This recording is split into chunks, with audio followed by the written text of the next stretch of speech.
1, 2, 3. Halo semuanya. Jadi di video kali ini kami akan melakukan podcast. Nah, podcast yang kami buat ini untuk memenuhi tugas dari mata kuliah yang kami ampu, yaitu mata kuliah psikologi abnormal. Oke, jadi sebelumnya perkenalkan, nama saya Imam Syafiq dari kelas BKPI 5 Stambuk 2021 semester 5. Dan saya Septika Amanda Syagian dari kelas BKPI 5 semester 5 dan Stambuk 2021. Nah, jadi kami kebetulan satu kelas dan juga satu kelompok, makanya kami bisa buat video ini. Ya. Oke, langsung aja lah nih ya. Jadi kan Manda, di podcast ini kan kita disuruh untuk mereview sebuah novel. Yang dimana novelnya itu berkaitan dengan keabnormalan. Ya. Kebetulan kali semalam itu kita udah nyari novel dan kebetulan jumpa nih novel yang kayaknya cocok nih untuk dibahas, cocok untuk direview. Novelnya tentang apa tuh? Judul novelnya dulu ya. Judul novelnya adalah Psychopath Logic. Sorry ya kalau misalnya bahasa Inggrisnya agak hancur, bisa dikoreksi kalau misalnya salah.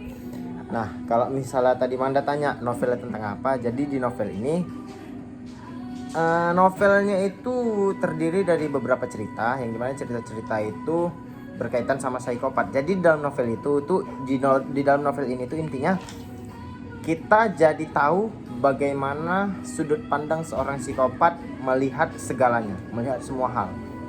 Jadi dalam novel ini kita tuh jadi kayak disclaimer ya, ini apa-apa aja nanti yang disampaikan terlebih terkait novel ini bukan untuk ditiru, tapi untuk edukasi aja ke kita.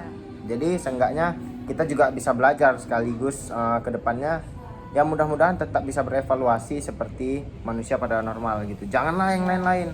Hidup aja udah berat kok. Ngapain diperberat lagi? Oke, langsung aja lah nih ya. Jadi kemarin itu kan di novel itu aku ada baca. Di satu kisahnya ada yang ceritanya kayak gini. Kemarin aku kok jadi berperan sebagai pelaku? Enggak, maksudnya di dalam novel itu ada seorang anak yang dimana anak itu di saat di sekolah itu dia diejek nih sama kawan-kawannya. Diejek, dibilangnya kalau misalnya, "Weh, bapak kau cacat." Katanya gitu. Dibilang kawan-kawannya gitu kan. Sakit hati lah anak itu. Sakit hati. Terus sakit hati kayak betul-betul sedih lah ayahnya diejek ya kan. Pulanglah dia. Pulang ke rumah si anak tadi. Rupanya kebetulan kali si kawannya tadi yang ngejek malamnya datang ke rumah. Mau minta maaf. Jadi kan sebetulnya tujuan kawannya tadi yang ngejek baik, udah minta maaf gitu. Minta maaf ya kan. Tapi tahu nggak apa yang dibuat anak itu ke kawannya yang ngejeknya itu tadi? Memaafkan dong. Seharusnya kayak gitu, cuman di dalam novel itu tertulis bahwasanya dia malah memotong lidahnya dan juga menusuk matanya. Supaya apa? Supaya katanya si kawannya tadi yang udah ngejek bapaknya itu nggak bisa melaporkan dia ke polisi. Jadi logisnya lah nih, kalau kita orang normal, ketika ada orang minta maaf, pasti kita maafkan lah. Iya. Dan juga kalaupun misalnya kita segondok-gondoknya sama orang, apalagi ini anak kecil loh Manda. Anak kecil kok bisa berpikiran kayak gitu? Berarti kan harus dipertanyakan pemikiran dia. Kenapa dia harus memotong lidahnya gitu ya? Ya, logika kalau misalnya menurut buku ini, kenapa dia memotong lidahnya? Supaya dia nggak bisa melaporkannya ke polisi. Kan lidah yang bikin bisa kita ngomong. Kalau misalnya lidah kau dipotong lah, apa? Jadi memek lah kok. Yang orang sumbing itu. Seram juga ya? Ya itulah tadi makanya logika seorang psikopat Manda. Di novel yang kita bahas ini, itu baru satu kisah tuh. Jadi menurut yang baru satu kisah ini tadi aja lah, yang bisa kita simpulkan bahwasanya seorang psikopat nih punya pemikiran yang betul-betul kayaknya nggak expect kali bisa kesana gitu, kayak betul-betul kita kayak orang normal kayak nggak sampai kesana pemikiran kita sebetulnya kan, kayak betul-betul wow, mind blowing, the man of the match. Luar biasa. Jadi ya itu tadi, kalau misalnya berbicara tentang psikopat, memang sebuah kelainan, tapi kelainan ini betul-betul mengerikan. Oh mungkin kan karena dia terlalu sakit hati gitu ya sama kawannya yang mengejek orang tuanya gitu. Iya sih, mungkin gara-gara sakit hati. Cuman yang kita pertanyakan di sini jangan sakit hatinya Manda, tapi ketika ditanya alasannya kenapa kau melakukan itu, dia bilang supaya nggak bisa dilaporkan ke polisi. Anak seusia itu, anak sekolah, kok bisa berpikiran kayak gitu kan jadi tanda tanya Manda. Manda kok misalnya bunuh orang gara-gara sakit hati pasti nggak expect kalau misalnya bisa ditanya kok kenapa sampai kayak gitu kan kawanmu, ya karena aku sakit hati, itu jawaban yang normal. Tapi ketika ditanya supaya kenapa dia bunuh temannya, supaya nggak ada yang laporkan ke polisi, kan itu berbeda. Cuman kalau misalnya kita pikirkan lagi alasan itu memang betul-betul Iya, indikasi memang. kejahatan. Bener sih, bener. Nah, itu baru satu Manda cerita di dalam novel tadi, dan kayaknya udah masih Memang. satu cerita udah kayak bikin Udah. otak kita tuh mikir keras gitu, Iya, iya, iya. ngeri kok dibilang. Itulah tadi logika seorang psikopat tadi Manda. Ada lagi. Baru satu aja udah bikin Manda kayak gitu kan.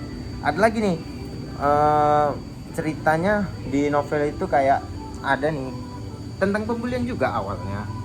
Jadi ada satu anak, kita sebutlah anak ini si A. Jadi si A ini di sekolah itu sering dibully sama si B. Si B ini sering bully si A lah, sampai si A ini kayak tiap hari lah dibully. Bahkan buliannya itu kok di dalam novel itu diceritakan bahwasannya nggak kayak bully-bully biasa, sampai dipukul pakai sapu, ditunjangin, diludahi, Wow. sampai dikata-katain orang tuanya, pokoknya bikin sakit hati dan juga sakit fisik gitu. Cuman si A ini karena dia sadar kalau misalnya dia tuh cupu apa segala macam, dia terima-terima aja gitu loh. Sampai pada suatu ketika si A ini kan pulang sekolah. Di perjalanan pulang sekolah itu dia nampak dari jauh itu kalau si B yang sering bully dia itu lagi dirampok sama perampok. Cuman di posisi itu nggak lagi dirampok lari gitu, cuman lagi berantem gitu, lagi rebut-rebutan barang.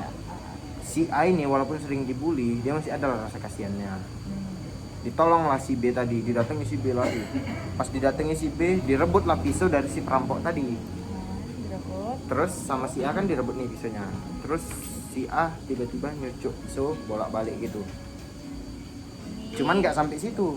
Tahu nggak yang dicucuknya itu siapa aja? Iya, perampoknya lah. Salah, kok dicerita itu nggak perampoknya lu Manda. Ternyata dia juga nyucuk si B.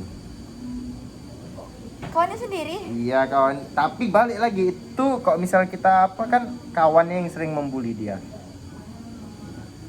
Tahu nggak kenapa dia bunuh? Kenapa?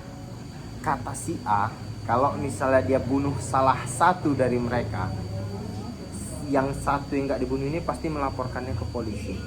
Jadi dia menghabisi keduanya supaya nggak ada yang melaporkan dia ke polisi.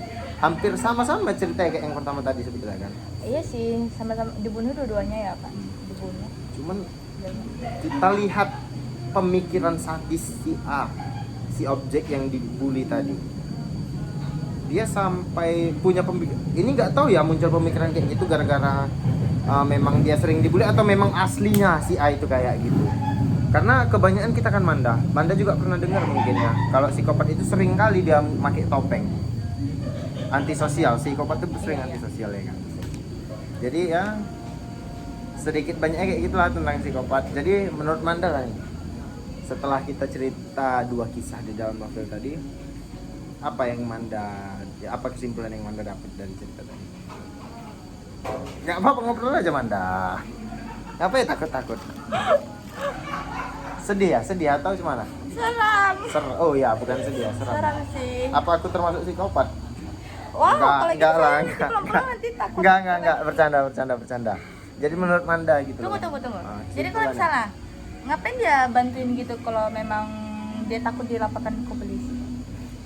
Nah, mungkin ya bisa dijadikan alasan untuk balas dendam juga. Ngerti kan? Karena si A ini udah capek kali dibully mungkin kan. Ketika dia dapat kesempatan, ini saatnya supaya hidupku tenang gitu loh.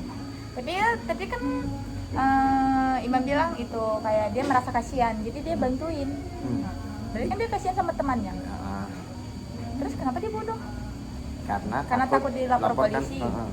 Nah kan kalau di kita pemikiran aku gitu ya kan, dia bantuin temannya pasti kan otomatis temannya ini ya senang gitu kan, ya udah merasa kayak terima kasih banget gitu dan nolongin gitu.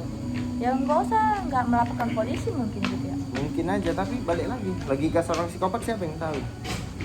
Dan juga kayak yang udah dibilang tadi di awal, disclaimer bahwasanya mungkin apa saja yang kita obrolkan ini mudah-mudahan jangan sampai diresapi kali, takutnya kita jadi psikopat, siapa yang tahu. Awak pun takut kalau misalnya jadi psikopat lu Manda, gitu aja ya. Tapi kalau menurut aku ya, cerita di dalam novel ini tuh menarik. Garis bawahi menarik, bukan berarti aku pengen jadi kayak gitu. Cuman kayaknya yang betul-betul mutar otak kali gitu loh. Jadi dari novel ini aku tuh bisa tahu loh Manda, kayak mana seorang psikopat itu memandang segalanya di dunia ini. Ciri-cirinya psikopat itu kayak mana sih? Nggak tahu. Kalau ciri-ciri psikopat mungkin aku nggak tahu, cuman biasanya psikopat itu dia membunuh tujuannya nggak untuk menghilangkan nyawa. Ngerti? Biasanya psikopat itu membunuh dengan tujuan menyiksa. Beda menghilangkan nyawa, beda menyiksa. Kalau misalnya cuma untuk menghilangkan nyawa aja bisa aja dia langsung bunuh mati. Tapi biasanya psikopat itu disiksanya dulu sampai pelan-pelan merasakan sakit baru mati. Karena biasanya psikopat itu yang dinikmatinya adalah teriakan kesakitan dari si korban yang dia siksa. Mind blowing. Ya mudah-mudahan aku dan juga Manda dan semualah orang-orang yang di sekitar kita, mudah-mudahan mereka orang-orang baik dan juga gak ada yang kayak gitu. Aku sangat menghindari karena aku juga takut yang namanya mati. Aku nggak mau mati takut. muda. Aku masih mau nikah, masih mau hidup bahagia dan menikmati masa tua dengan istri muda. Nah jadi di dalam novel itu kan pasti ada lagi apa lagi tentang psikopat kayak mana lagi gitu. Banyak tentang psikopat yang kayak mana lagi tuh banyak. Itulah tadi yang pertama mungkin cerita pertamanya aja lah yang kita bilang ya. Cerita pertamanya itu ada Seorang psikolog. oh ya, ada seorang psikolog yang datang ke sekolah SMA gitulah, untuk melakukan tes kejiwaan kepada murid di sekolah SMA itu. Setelah beberapa lama, rupanya dia dapat izin dari sekolah untuk mulai kegiatannya, maksudnya untuk mulai wawancaranya. Jadi kita sebutlah si A ini sebagai psikolog, si B ini sebagai murid. Jadi si psikolog ini ngomong, langsung aja kita mulai. Jika ada kedua temanmu yang berkelahi, apa yang akan kamu lakukan? Kata psikolog itu. Nanya dia sama si murid tadi. Si murid tadi jawab, oke baiklah, memisahkan mereka. Dijawab si murid, dipisahkan lah kalau misalnya ada kawan yang berantem. Terus ditanya lagi sama si psikolog, namun mereka malah memusuhi, apa yang kamu lakukan? Maksudnya itu kayak udah dipisah malah dimusuhi balik gitu loh yang misah tadi. Terus jawab si muridnya, aku tidak suka berkelahi, aku akan memaafkan mereka, mengajaknya ke tempat yang tenang, kata gitu. Oh berarti dia baik lah nih si murid Ya tadi. baiklah, berarti untuk menenangkan perasaan. Memaafkannya tapi dibawa ke tempat yang tenang. Terus ditanya lagi, lalu bicara baik-baik dengan mereka, ditanya gitu sama psikolog. Tahu nggak jawaban muridnya apa? Rupanya dijawab muridnya, tidak. Lalu aku akan menghabisi mereka semua di situ. Jadi gini, kenapa? Jadi kalau menurut cerita tadi, jadi kita bisa tahu kenapa si murid tadi bilang aku tidak suka berkelahi, kata gitu. Dia memang nggak suka berkelahi karena mungkin dia sadar gitu loh. Tapi dia suka menikmati siksaan yang dia lakukan kemarin. Nah, udah. Oke lah Amanda, mungkin kita cukupkan aja sampai sini Amanda ya. Intinya kayaknya yang kita dapat dari novel ini bahwasanya kita hidup di dunia yang penuh dengan aneka ragam manusia. Boleh kita simpulkan bahwasannya bisa jadi orang-orang sekitar kita, tapi amit-amit ya, bisa jadi orang-orang sekitar kita itu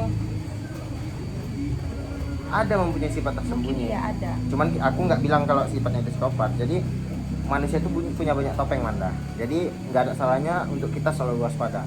Gitu aja. Manda, ada yang mau disampaikan? Mungkin sebelum kita akhiri video ini. Mungkin kayak Ngorek upil dulu Manda ya, ngorek upil. Ya. Enak kali. Wow. Mungkin ya karena kayak aku terbawa cerita gitu kan, kayak ya benar-benar kaget, terkejut gitu sama yang psikopat ini, ternyata kayak gini ya, sekejam ini. Itulah psikopat memandang segalanya di dunia. Jadi novel ini mungkin kalaupun mau dibaca ya dibaca silahkan, tapi mohon jangan sampai termotivasi. No, enggak. Enggak kali. Enggak. Boleh bandal tapi jangan kriminal, gitu aja. Karena kalau misalnya sampai membunuh dan menghilangkan nyawa orang, itu jatuhnya udah nggak memanusiakan manusia lagi. Iya. Jadi mungkin Aku merinding. itu aja lah untuk podcast singkat tentang review novel yang berkaitan dengan keabnormalan. Normalan. Jadi untuk Manda terima kasih udah mau jadi kawan ngobrol yang asik, dan juga terima kasih juga waktunya yang udah menyempatkan waktu untuk ngobrol untuk membuat video yang Video tugas podcast. abnormal ini, psikologi abnormal. Sama aku juga terima kasih. Iya, sama-sama. Dan butuh usaha juga buat menuju kau. Aman. Jadi oke, mungkin itu saja. Yes. Terima kasih buat semuanya. Sekian dari podcast kami hari ini. Bye bye. Dah semuanya. Tutup kamera kayak YouTuber. Tutuplah.